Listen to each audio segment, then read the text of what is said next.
Om Sahana Bhavatu Sahanao Bhunaktu Saha Veryam Karavavahai Tejasvinavadhetamastu Ma Vidvishavahai. Om Shanti Shanti Shanti Shruti Smriti Purananam Alayam Karunalayam Mame Bhagavat Pada Shankaram Loka Shankaram Shankaram Shankaracharyam Keshavam Badarayanam Sutra Bhasha Kritav Vande Bhagavantav Punah Punah. So we are doing Bhagavad Gita, 8th chapter, and 22nd verse we have seen. Bhakti does not mean you should have bhakti only to Krishna. Ananya bhakti does not mean not going to another Bhagavan. Another Bhagavan, another Bhagavan is only Bhagavan is there. Another Bhagavan kahan se aata hai? Another form can there be. Krishna is a form. Rama is a form. When you think of Krishna, that form comes before you. When you think of Ram, the form comes before you. Shiva, the form comes before you. But in all of them, the same consciousness is there. Jivas are many, our forms are many, but our consciousness is the same. Minus the form, it is the same consciousness. And therefore, consciousness is formless. But the forms cannot be parallel to the formless. The formless is the truth of all the forms. It is inclusive of all the forms. Nothing can be parallel to the formless, please. Nothing can be parallel to Bhagavan. And therefore, here it is said, Ananya Bhakti does not mean don't get distracted to the forms, the objects. You think of only Bhagavan. Bhagavan, maybe you can think of Bhagavan as Krishna or Rama or Allah or God, Christ or anything. It makes no difference. Any good person is a godly person. Any good person, good human being is a godly human being. And therefore, goodness is in fact godliness. And therefore, when you can always invoke the formless in a given form. You can invoke the formless in any form. And therefore, even though the Muslims worship the formless, but the Hindus worship the form, but they don't worship, they worship the formless in the form. That's why they have all the forms. They invoke the formless in the form, because the form is very important. Form is Bhagavan is there in the forms also. It only shows that form cannot be parallel to the formless. He is there in all the forms. He is himself formless, but then he is inclusive of all the forms. If he is not inclusive of all the forms, even if he is formless, then the forms will be parallel to him. Then it will be a problem. And therefore, then anything that is parallel to divinity cannot be accepted. There is only God. God alone is. God alone is. That is exactly the Shastra says. Our Shastra says God alone is. Truth alone is. You alone are. Consciousness is the same. And therefore, you should only think of Krishna, don't think of Rama, don't think of Shiva, etc. Don't listen to all this nonsense.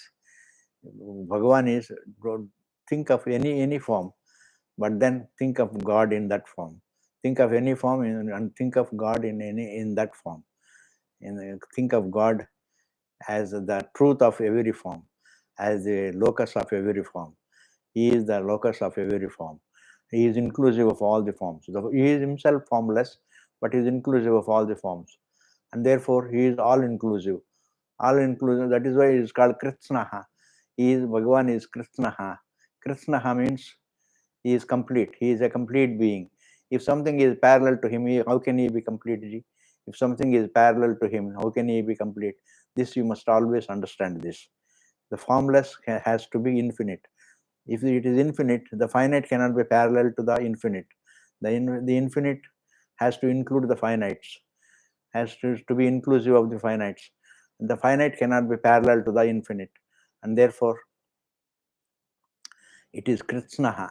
It is all inclusive. And therefore, don't listen to anybody who says that think of only Krishna, don't think of Rama, don't think of Allah, don't think of this person, don't think of that God, etc. Don't listen to all these things. Please don't listen to all these things. And say you are only worshipping Bhagavan. God alone is. He is not only infinite, he is inclusive of all the finite forms. Every form is finite. The form is, your body is finite, my body is finite, everybody's body is finite. This whole universe is finite. The universe is, even though you can't say it is infinite, it is finite. It is why? Because it's not existent in the deep sleep state. There is a place where it is not, and therefore it is finite only. And therefore, the universe is not parallel to Bhagavan. The universe is indwelt by Bhagavan. He is like water is indwelt in all the waves. It is underlying reality. The underlying truth is water. In the same manner, the underlying truth of the whole universe is Bhagavan. Bhagavan is the underlying truth. And therefore, you invoke Parameshwara in any form. That is all right, Ji. If the form cannot be parallel to Ishvara, the form is all included in Ishvara. And therefore, Ishvara can be invoked in any form, through any form. And therefore, we make, even in Haldi, Bhagavan, you can make a form out of sand also. You can make a form out of a statue also. You can make a form out of a rock also. And therefore, a form can be made even with rice or haldi, turmeric, etc. You can make a Ganesha and then invoke the Ishvara as the water of all the obstacles, as the water of all the obstacles. The truth as the water of all the obstacles. He is called Ganesha. In the same manner, every form is Durga. Durga also is Durga. It is difficult to understand. Dukkhena Gantum Shakyam. Durga is called Dukkhena Gantum Shakyam. It is difficult to understand her. And that means the truth. You invoke the same truth in the form of Durga in order to be free from difficulties. In order to be free from difficulties. And therefore, you can invoke Bhagavan in any form, in the form of Sharada, and you invoke Parameshwara as Saraswati and Sharada Saraswati. And therefore, for education, you can invoke the Lord in the form of Sharada. In any form you can invoke Ji, there is no problem. And use that form for invoking the formless. Use the form for invoking the formless. And we invoke the Yish Parameshwara in the form of Rama, in the form of Krishna, in the form of Shiva, etc., in the form of Ganesha, in the form of Durga, in the form of Sharada, in the form of Ashtadevatas. All the Navaratras, there are so many goddesses are there. And they're all meant for different purposes. They're all, one is Durga, the other is Sharada, the other is this other is Kali. Kali means the one who controls the death, and that is called Kalabhimani. The one who Kali means Kala, the one who controls the time. The one who, if you worship Kali, then you have control over the death also. In this manner, you can live longer life. In this manner, we pray to God to make my life longer, to make life longer. What is wrong in it?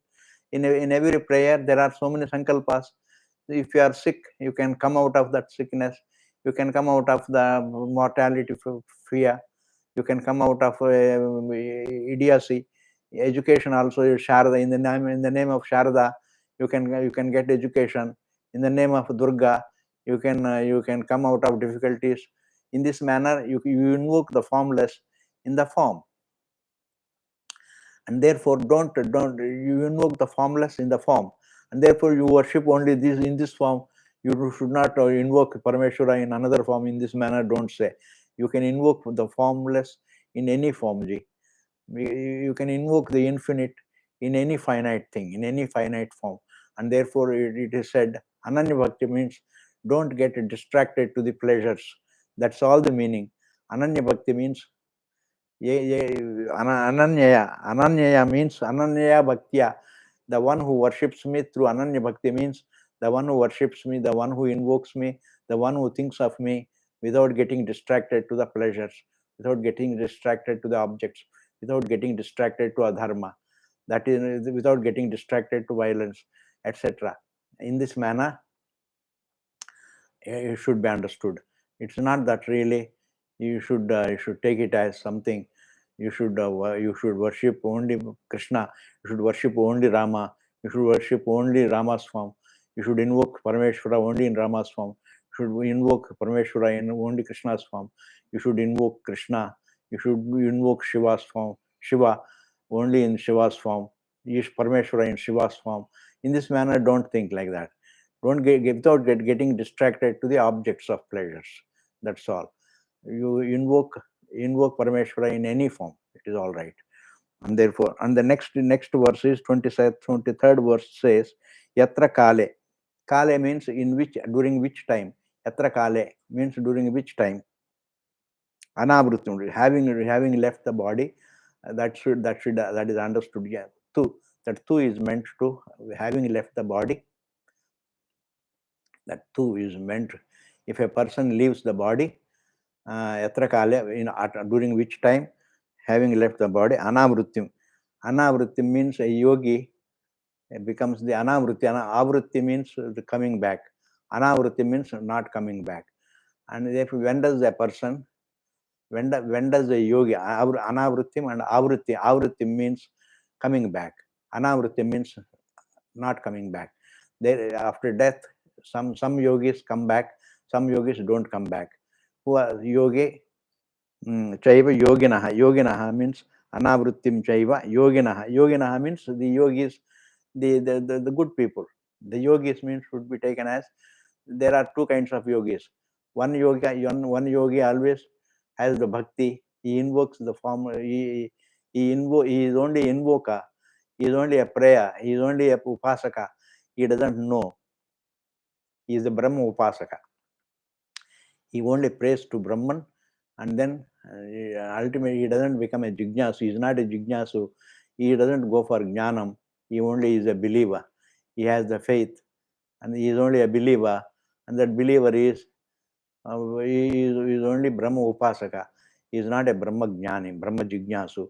And therefore, one is a yogi, one is a yogi who does Brahma upasana, and the other yogi is one who does the Ishtam and Purtam. Ishtam means the Yagajam. Purtam means he only performs the Vedic rituals, and he helps the others. Purtam means, that is something that is laying gardens and digging, helping others. You can take it as helping other people. That is a Laukika karma. So when you do the Laukika karma, Ishtam is Yagajam, Vedic rituals, and then also helping others. But he doesn't have any prayer for Bhagavan. Such a person is indeed a Ishtajam Yogajam. He is another kind of yogi. He is also considered a yogi. But this yogi comes back, whereas Brahma Upasaka doesn't come back. It is said Yoginaha. Yoginaha means the yogis. Some yogis don't come back. Some yogis come back. Which yogis come back? The yogis who do only rituals and they are helping others. They don't have any prayer. They have not done any Brahma Upasana. They have not done any Brahma Upasana. And whereas the yogis who do the Brahma Upasana, they are called Karma Yogis. Karma Yogis are those who perform their duties as prayer to Bhagavan. And then that way that they become Brahma Upasakas. And Brahma Upasakas don't come back. Whereas the other people who are not Brahma Upasakas, the yogis, they do good deeds and they perform Vedic rituals also, they come back. And they prayataha yanti. Prayataha means gone from the body. Prayataha, gataha. Prayataha means gataha. Pragataha, yanti. Prayataha. Prayataha means जो प्रयाण में है. प्रयातः यान्ति तम कालम. प्रयातः योगिनः प्रयातः विपरीतः योगिनः इति योगिनः कर्मिणश्च उच्यन्ते. कर्मिणस्तु गुणतः कर्मयोगेन योगिनाम् इति विशेषणाद् योगिनः इति.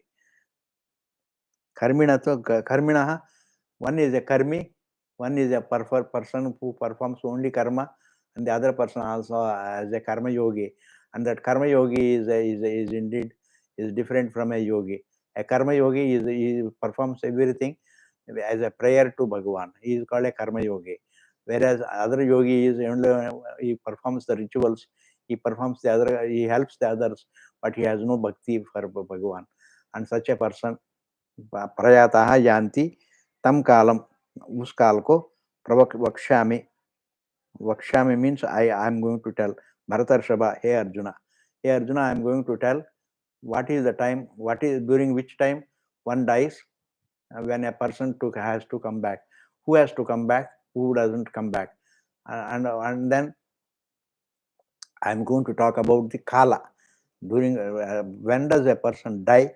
When he has to come back, and when does a person die when he doesn't have to come back? If he has to come back, when he doesn't come back, when? That is Agnihi. Agnir Jyotihi. Agnihi means Kalabhimanini. The one who controls the Kala is called Kalabhimanini. The one who identifies with Kala, the death, is called Kalabhimanini. Kalabhimanini. Devata. Is Tatha Jyotihi. Is in the form of the Kalabhimanini. Means is a Devata is a luminosity. That luminosity is a Devata. Devata is a Margam. Margam is a path. The path illumined by the Kalabhimanini. Devata, Tatha Jyotihi, Devata eva Kalabhimanini. And this is also called Kalabhimanini. Agnihi is Kalabhimanini, Jyotihi also is Kalabhimanini. Athava, or he gives a choice for you. Agni Jyotishihi means Yathashvite eva Devate. Agni Devata or Jyotir Devata. In this manner, Jyoti Devata, Jyotir Devata or Agni Devata. They are all in the form of path only. Agni Devata or Jyotir Devata.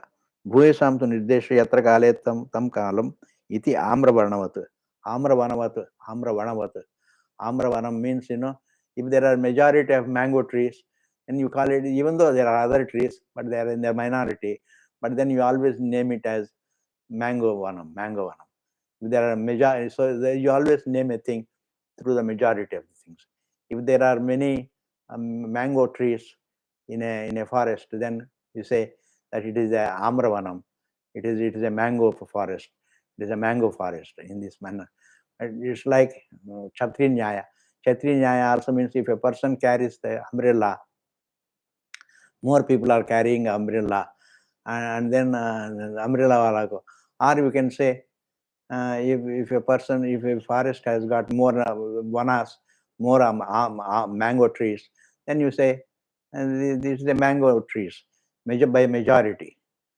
Even though Saptavarni is Saptaparni, the majority of the branches have only seven leaves, and therefore it is called Saptaparni. But it is named after the majority of the number of the leaves every branch has. And every small branch has 7 leaves, and therefore it is called Saptaparni. In that manner, the majority of the times, the Kala has come, and therefore we are using it as Kalabhimanini, Agnihi, Kalabhimanini, Jyotihi, etc. Or we can say Agni Devata or Jyotir Devata. You can either this way or that way. Kalabhimanini you can say, or Agni Devata or Jyotir Devata. You can use it.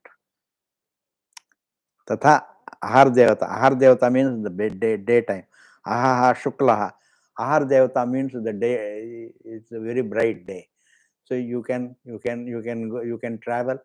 You can travel through the path that is Agni, the path of Agni, the path of Jyotihi, the luminosity, and the path of day, the day. Ahaha is a Devata. Shuklaha. Shukla is a Shukla Paksha Devata. Shukla Paksha is also, it is a form, but then every form is identified with a Devata. A Devata. Like Vriksha Devata. Devata is anything that has life is a Devata, and therefore Vriksha Devata. And even Nadi has got a life, we say. It identifies with the Nadi, and therefore it is a Devata. Chandra is a Devata. Surya is a Devata. The visible Chandra is only the body of the Devata. The sun is only, the visible sun is only the body of the Devata.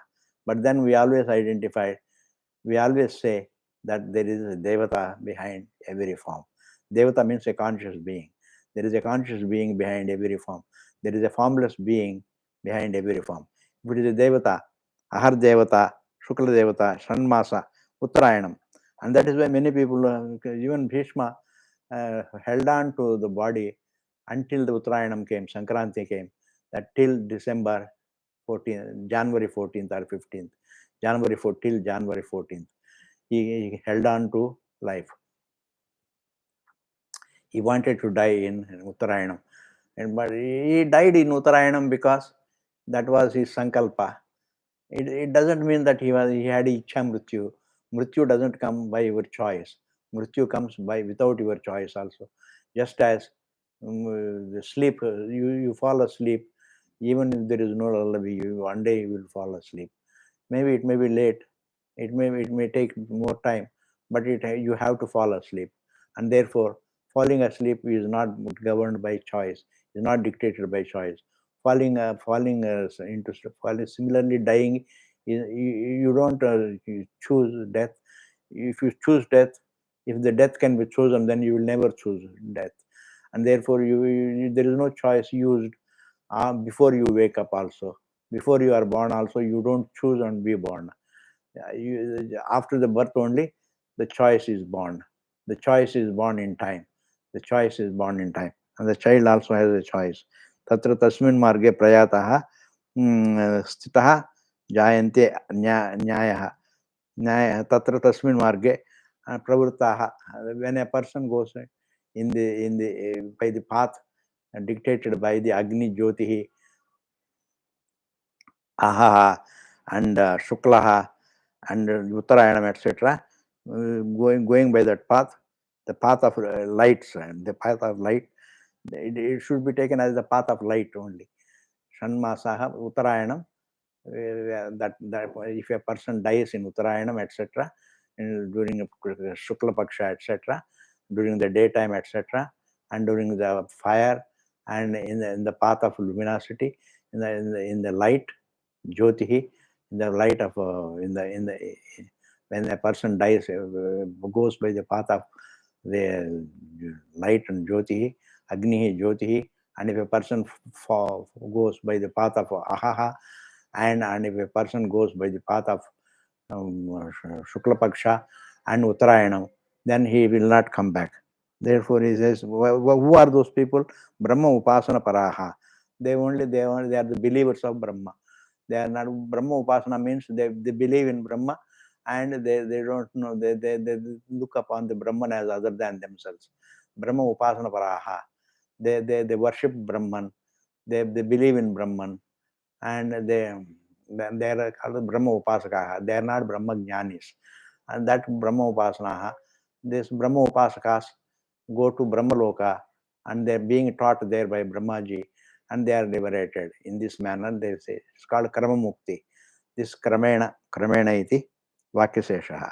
Kramena iti Vakyaseshaha means कर्म से मुक्त हो जाते हैं. They don't come back because Kramena is Vakyasesha. Kramena they don't. Karma Sadhya Mukti is different from Karma Mukti. Karma Mukti is gradual liberation. First you go to Brahmaloka, and that is also a matter of belief. That's also a matter of belief. And Brahma Upasana, Brahman itself is a matter of belief. And then you are worshipping it. You are worshipping the Brahman, which is a matter of belief. And then you think that you go to Brahmaloka, and you will believe that you will be taught by Brahmaji, and then you will believe also that you will understand, and then you will get liberated. If you understand, if you get liberated. In this manner, it is a matter of belief, and associated with the belief is what is called, it is a Purusha associated with the belief, it is called Brahma Upasana. And therefore, Sadhya Mukti is different place. Sadhya Mukti is that a person, Sadhya Mukti means here and now. Sadhya Mukti means understanding that Brahman is not other than the conscious being that I am. That conscious being that I am, that is self-evident. Conscious being is self-evident. The world is sense-evident, whereas one's own existence is self-evident. And therefore, the self-evident awareness is something that is self-existent and self-evident. It is self-luminous and self-existent also. It is not something that depends upon anything. And therefore, in the deep sleep state, you don't feel the body. You don't feel the breath also. What you don't feel, your existence is independent of them. The body you are independent of. The breath you are independent of, the senses you are independent of, the universe you are independent of, and therefore the self is something that is independent of all these things. And that is why in the deep sleep state is quoted only to show the paramartha, that is swarupa avastha. It is to show that that is your nature. Non-duality is your nature. At that time you can't include. You are free from all the forms. You are formless, and yet you are all the forms are rooted in the formless. When I see the rope, you may not be seeing the rope. You may see the snake, but the snake that you see is inside the rope that I see. He is not separate from the rope that I see. In the same manner, when I am asleep, you are awake, all right. The objects that you perceive are not outside consciousness. Consciousness that I am, consciousness that is non-dual.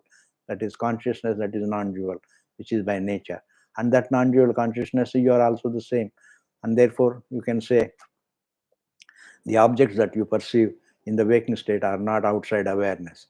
In the same manner here also, it is said that Sadhya Mukti means here in understanding. It is a jignasa.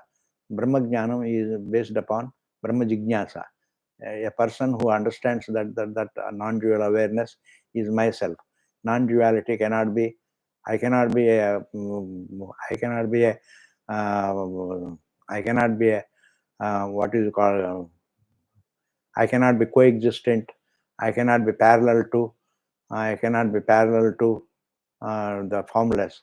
My form may not be the form. My form is included in the formless, but I am indeed the formless. The formless consciousness is all inclusive, and therefore understanding that the non-dual consciousness cannot be other than me. I cannot be parallel to the non-dual place. Consciousness, a bit of consciousness, spark is not parallel to the fire. Spark is fire. Spark is fire, and therefore it is not parallel to the fire. Spark is fire, and this is what you have to understand. That consciousness is never dual. It is not Dvaitam. Consciousness is always Advaitam. By nature, it is Advaitam. Consciousness is by nature, it is all inclusive. And therefore, it is very easy to understand. Please understand this point. You are consciousness, and you are not the form. You are consciousness only, you are not the body. You are the Atma. And that is why it is said, Sadeva Swami Idamagrasid Yekameva Dvitiyam. The whole universe is made of consciousness, and that consciousness is Atma, Sat, and that is Atma, and that is the what. That is the what. Your being is only, you are only a conscious being, and you are a non-dual. By nature, you are Sat and Atma, and you are non-dual, and therefore always discern between Atma and Anatma. And therefore, that is called Jnanam. Understanding that I am that Brahman is Jnanam. Whereas looking upon the Brahman as something separate from you is called Brahma Upasana. Brahma Upasana is different from Brahma Jnanam. Brahma Upasakas they believe that there is Brahma Loka and there is a Brahmaji teaching, because it is said by the Shastra, and therefore you believe, and then you go there. After the death, you go to Brahmaloka, and then you are being taught there also. And then there are maybe more peaceful. Brahmaloka is more peaceful loka, and therefore it's like an ashram. And therefore, being taught there, if you can't understand here, how are you going to understand there, please? And therefore, if you understand there, and then you get liberated from there, along with the Brahmaji. It is said, when Brahmaji gets liberated, along with him, you all get liberated. This is a belief. This is a belief, please. Belief is different from evidence, verifiable understanding. Understanding that is verifiable is different from believing. Like Muslims believe, Christians believe. That is different. They believe that the formless is something away from the forms. That is why the Hindus are always criticized. They worship the form. I say, we don't worship the form, please. We worship only the formless. We worship Narayana Namaha. Narayana Namaha means the one who is the truth of all human beings, and my salutation to him. Narayana, Naraha Ayanam, Naranam Ayanam.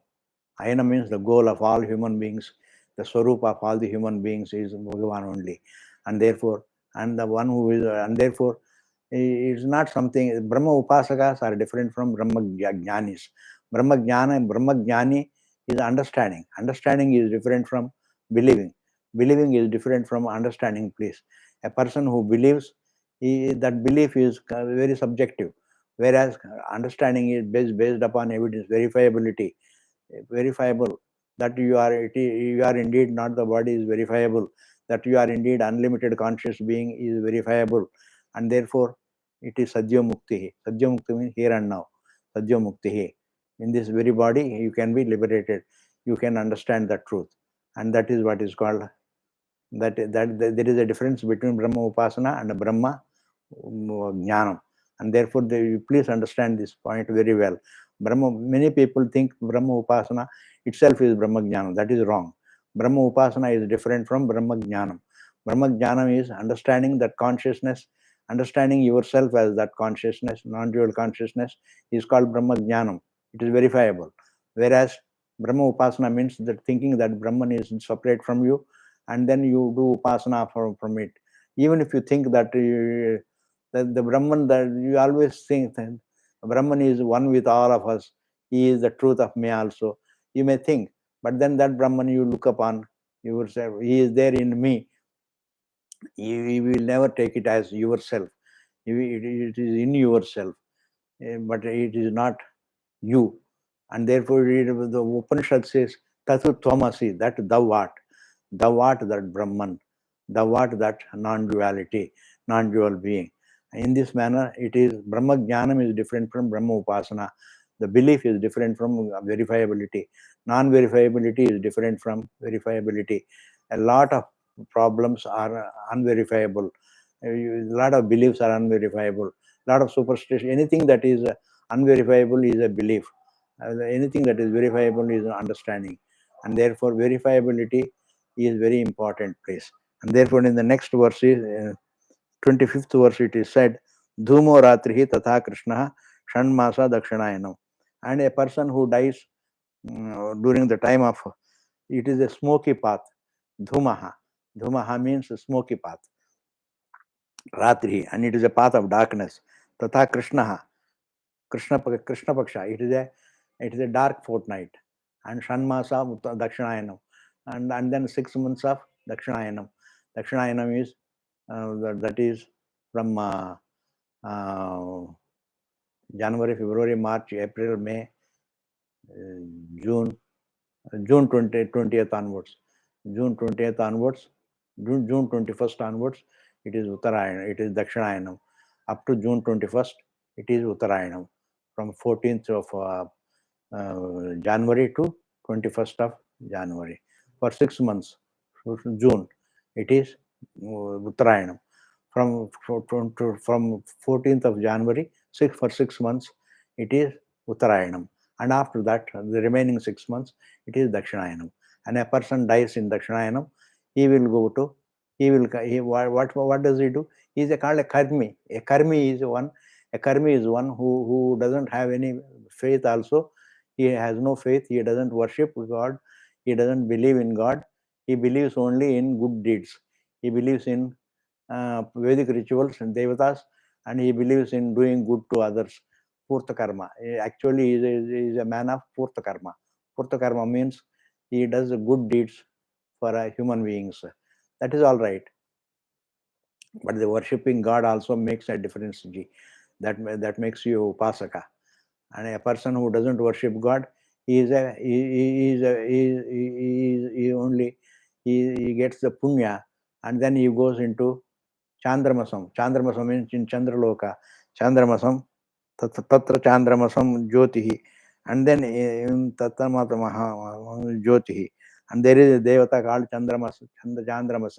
Chandramasam Devata. And then having enjoyed all the fruits of your good karma, our good deeds, having enjoyed, you come back. And then you are born again as a human being. As a Bana, you are born again as a human being. If a person is neither Upasaka, nor a Purta Karma, nor a Karmi, then what will happen to him? Then he will be born, there will be retrogression. These are all assets, and therefore even Dakshinayanam, Uttarayanam are a kind of assets. You have done some good deed. Even if you are a karmi, it is better than being karmi. It is better to be karmi than being nothing, and therefore it is better to be upasaka. Of course, when upasaka travels through a bright path, and then he will go to Brahmaloka. He believes in it, he will go to Brahmaloka, and that belief is very subjective, please. And therefore, some people believe that they will go to Brahmaloka, and that Brahmaloka you will have Brahmaji teaching you, and then you get liberated along with the Brahmaji. This is the belief that they entertain. This belief may be true or may not be true. It is subjective belief, and any subjective belief is unverifiable, because you cannot accept, you can't verify that whether there is a Brahmaloka or not here and now. You can't verify it. What can be verified here and now is called verification. You can't verify before going to Brahmaloka. How can you verify? For that you have to die, and for that, once you die, we don't know whether you will go to Brahmaloka or you will come back, and therefore whether there is a rebirth or not. And therefore we can only say that it is a believing is different from knowing. That is why Vedanta is talking about the nature of the Brahman. That nature belongs to you also, and that nature, you are by nature conscious being. You are not by nature the body embodiment. You are by nature free from conscious. You are a free conscious being, and a conscious being is something different from the body, please. And therefore a person who is a karmi is different from a yogi, karma yogi. A karma yogi is different from karmi. And Brahma upasaka is a karma yogi is different from even a Brahma upasaka. He is a Brahma upasaka. A karma yogi is one who says that I am going to achieve the Brahma Jnanam in this very life later on. So he connects all his worship to Brahma Jnanam, and therefore it is a means to mental purity. Whereas that person, Brahma Upasaka, thinks that he will go to Brahmaloka and he will get liberated.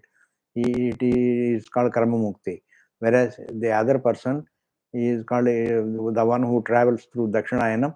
He thinks that he has performed only the Vedic rituals and the Purta Karma, good deeds for the others, and therefore he will go to Dakshinayanam. And having enjoyed all the results of his karma in Chandraloka, he will come back. Chandraloka means in whether this Chandraloka or the other Chandra the Devata, because this is objectifiable. Whereas that Chandraloka is unobjectifiable. It's not a sense object from here. From here, you can't verify whether you go to Chandraloka or not. Prapya nivartate. And he will, nivartate means he will, prapya, having gained all the results of, prapya means having enjoyed all the results of his good karma, nivartate. He will return back. He will come back again. He will come back as a human being. He has to get the punya karma again. He has to do a lot of good deeds again. In order to get, just as you go to a picnic, you go to a hill station and spend out all the money, and then come back and then remake money. You have to make money more. In the same manner, you enjoy the fruits of your punya karma in Chandramas Jyoti, and then you come back and then again do karma, punya karma. In this manner, you go on doing. The sansara will not go away. Knowledge is different from, knowledge is something that is verifiable. Belief is something that is not verifiable. And therefore a believer is different from a jnani. And therefore our shastras talk about jnana, understand, verifiability. Whereas the Christians always talk about heaven. It is not verifiable from here. Therefore it is a matter of belief. And you say that God is in heaven. God is in heaven, that is also God as is an individual, you may say that he is in heaven, and that is also not verifiable. And therefore, Islamic faith and Christian faith are not they are not verifiable, whereas Hindu knowledge is verifiable. Knowledge is something different from belief. Please understand this point very well. Whereas worshipping God, you can worship God in any form. You can invoke God in any form, because the formless cannot be separate from it cannot be exclusive of the forms. It is inclusive of all the forms, because the formless has to be infinite. There is not, we don't say that there is one God. We say that all that is there is only God. God alone is. God alone is. You are God and I am God. Everybody, everything is God alone is. God alone is. God, the consciousness is the very truth of the matter. Then all that is there is only consciousness and matter. You are conscious of matter, and that consciousness is indeed the truth of matter. What you are conscious of, that is, you are the truth of that. And therefore, without being the truth of it, you can't be conscious of it. If it is outside you, you cannot be conscious. Like the light cannot illumine what is outside the light. What is other than the light, it cannot illumine. And therefore, like the bulb is there, bulb can only illumine, bulb light can only illumine, electricity can only illumine what falls within its scope. And if it falls outside its scope, it cannot illumine. And therefore, in the same manner, what is inside you alone can be known by you. And therefore, you all that can be known is within you. All that can be believed in is within you. All that can be inferred is within you. All that you can presume is within you. All that you can imagine also is within you. All that can be imagined also is based upon all that you can perceive. All that you perceive is also within you.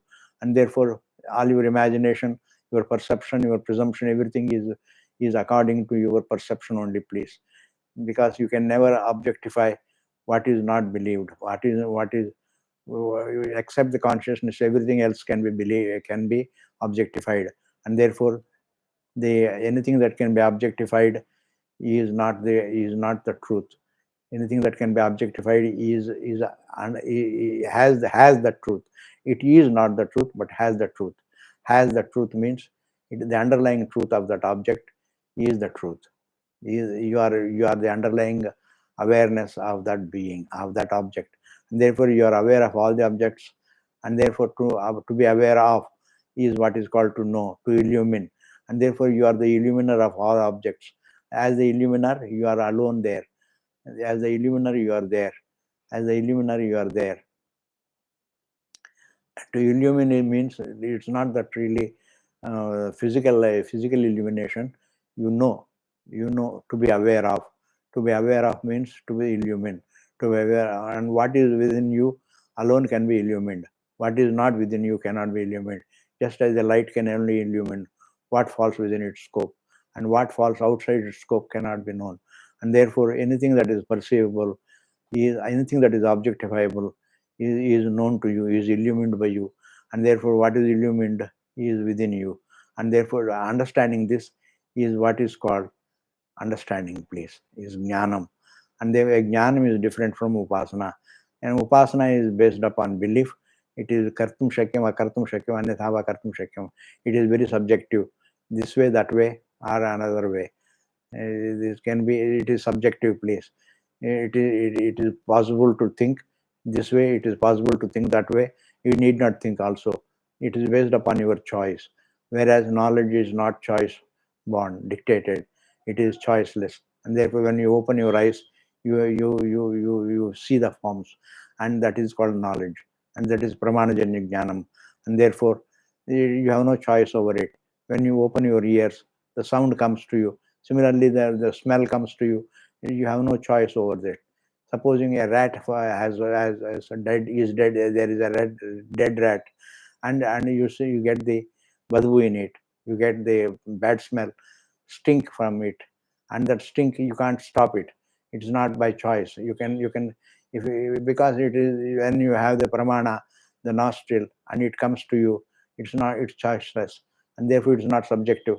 Smelling the dead rat is not subjective. Seeing the form is not subjective, and hearing the sound is not subjective. And these are all pramanajanya jnanam. In the same manner, here also, Shastra pramanajanya jnanam is something different from the Brahma Upasana, believing the Brahman. Believing the truth is different from knowing the truth, and therefore, and the more of it we will see in the next class. Thank you very much. Om Purnamadaha Purnamidam Purnat Purnamadachyate Purnasya Purnamadaya Purnameva Vasishyate. Om Shanti Shanti Shanti. We will try to go to Ramana Kendra after Diwali, please. And I hope you have understood this. Thank you very much.